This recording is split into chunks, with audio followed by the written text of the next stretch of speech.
So, without naming the client of where you came from, when you look at the evolution of their agile transformation, which was probably coupled with digital transformation, which part was more important? The strategy, the execution? Um,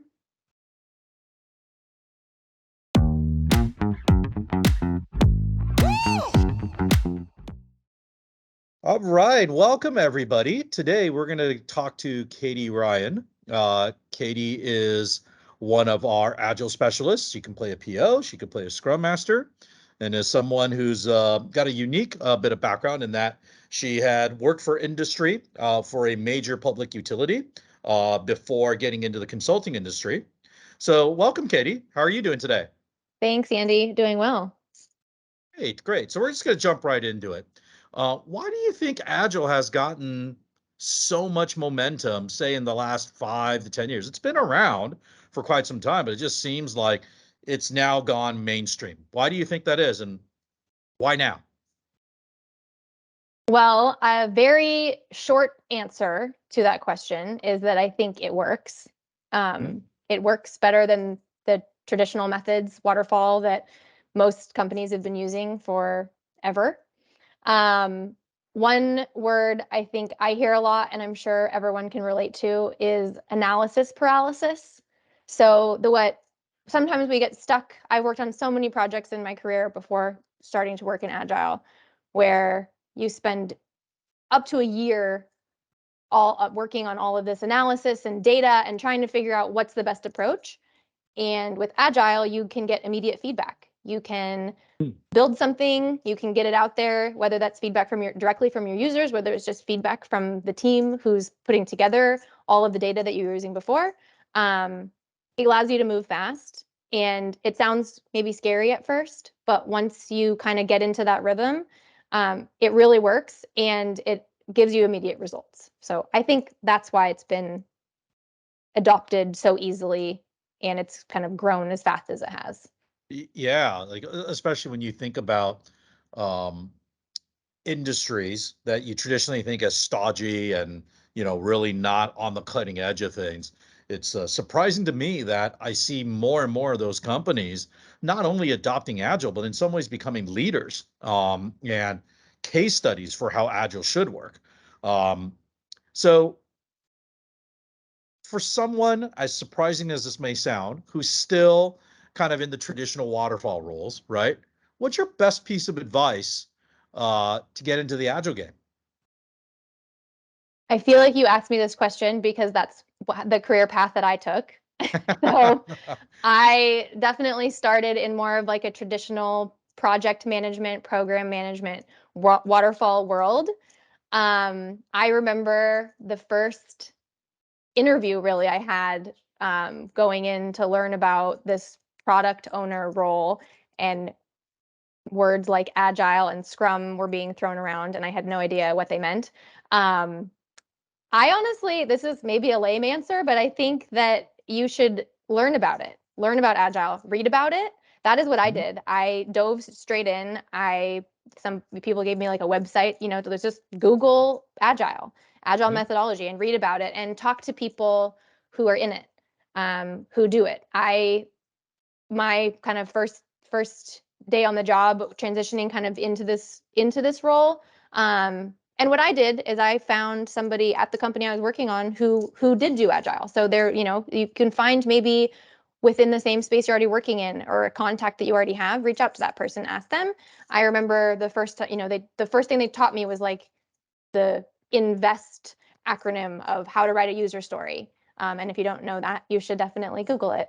But learn about it, understand what it is. I think I adopted it very quickly once I understood kind of the principles and how it works. And it was actually an easy transition for me. It's you use a lot of the same skills that you use in traditional project management and program management.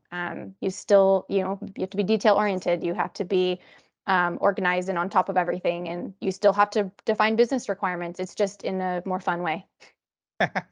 That's a great answer. Um, so my next question for you is, since you've been on the uh, industry side, and now you've moved into consulting. What's one secret that for those of us who are in consulting, we should really know about when selling an agile project to someone who's on the client side? A secret. A secret about Agile. Yeah, well, what's a piece of advice to the consultants out there who are trying to sell agile into a client like yourself if you were still a client? The one thing I think that gets missed maybe in more traditional work stream, like a waterfall project versus an agile project, is that, and I know this is a phrase that gets used a lot as well, is like building the right thing. So absolutely, if you're going in a more traditional waterfall, you're going to lay out all of those business requirements up front, and you're going to know exactly what you're building from day one. That might not actually be, as you get into the meat of it, what your user actually Mm, needs. So then what ends up happening is you spent all this money and you delivered something that wasn't the right thing. Whereas if it was agile, agile embraces changing requirements. That happens. It's an immediate feedback loop. You realize this, we're not going to go that direction. We're actually going to go this other direction. So for me, when I'm pitching agile and selling agile, the pitch is you're going to get the right product for your user at the end of the day. hmm And it's going to cost just the same amount, if not less, because you're going to be building the right thing rather than just building exactly what you set out on day one for that contract. Right. And change is just the one thing that we know is going to be part of any project, right? So how do you get the rest of the organization, right? Because a lot of times Agile's thought of, hey, this is an IT thing. You go do whatever you want. A more evolved version of that is, hey, there's the understanding that Agile is a business model where you've got business and technology sort of partner together and they're involved in the day to day. And like the really good teams are, hour to hour interactions, right? Where you have a business representative who is there Yep, to help answer and clarify questions for engineering.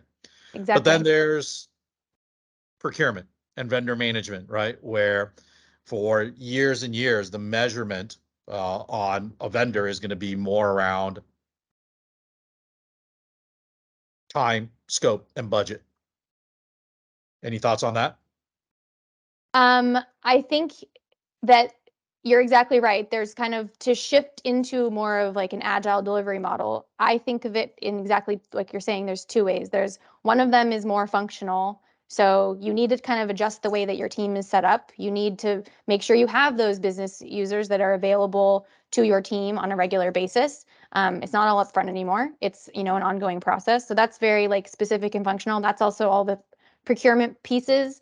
I am sure that there are ways that the business needs to actually look into improving those processes so they don't get stuck in the Uh-huh. bureaucracy of all of that. Yep. In order to get to the functional piece, it is a little bit maybe more philosophical. It definitely is a mindset shift for the companies who are going to embrace the methodology. You have to be willing to change the processes you already have set up in order to accommodate an agile delivery model. That probably looks very different for every company, but it's something that they need to acknowledge and probably set out to do, that this is going to be a mindset shift for the overall company that's going to result in better and faster delivery of what they need to do to deliver for their end users. Okay, awesome.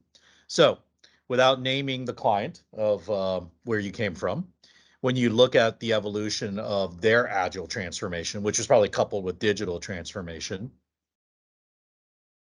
which part was more important? The strategy, the execution? um I don't know if I know how to answer that question. Okay. Maybe Um, should frame it in a different way for me. well, I think it's the your to your point about analysis paralysis, right? Do you feel like they could have started on the execution path earlier versus waiting for a perfect strategy deliverable to be wrapped up in a pretty bow? Was there opportunity to get moving more quickly when you look back?